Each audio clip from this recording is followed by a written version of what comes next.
Hi guys, আসসালামু আলাইকুম রহমতুল্লাহি ওবরাকাতু। তো আজ শুক্রবার, গরিবের হজের দিন। তো এই দিনে অ্যাকচুয়ালি সবাই মসজিদে জুম্মার নামাজ পড়ে খুব মনোযোগ দিয়ে, আল্লাহ পাকের কাছে দু হাত তুলে অশেষ মেহেরবানি প্রার্থনা করে। তো আমি ছিলাম হচ্ছে ওদিন গাজীপুরে। তো আমার চাচাতো বোনের ছোট বড় মেয়ের বিয়ে। তো বিয়ের অনুষ্ঠানে অ্যাকচুয়ালি সবাই বাসায় করেন, ও বিবাহ পড়ানোর দায়িত্বটা হচ্ছে মসজিদে।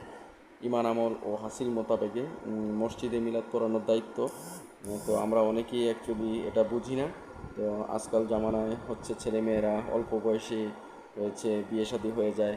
তো এই জন্য হচ্ছে মসজিদে পঞ্চায়েত থাকে, মসজিদে অ্যাকচুয়ালি কাজী নিয়ে এসে ছেলেকে বিবাহ পড়ানো শেষ হলে সবাইকে খেজুর বরণ করে, এবং সবাই একসাথে অ্যাকচুয়ালি খেজুর বরণ করে নেই এবং মিষ্টি মুখ করি।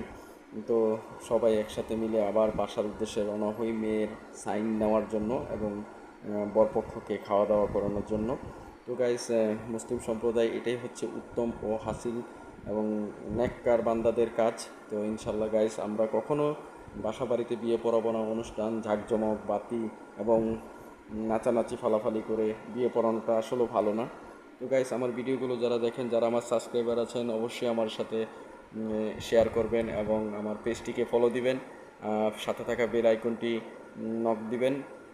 ইনশাল্লাহ গাইস, বেশি বেশি করে যাতে আপনাদেরকে ভালো ভালো ভিডিও দিতে পারি, সেজন্য আমার জন্য দোয়া করবেন। আসসালামু আলাইকুম রহমতুল্লাহি ওয়া বারাকাতুহু।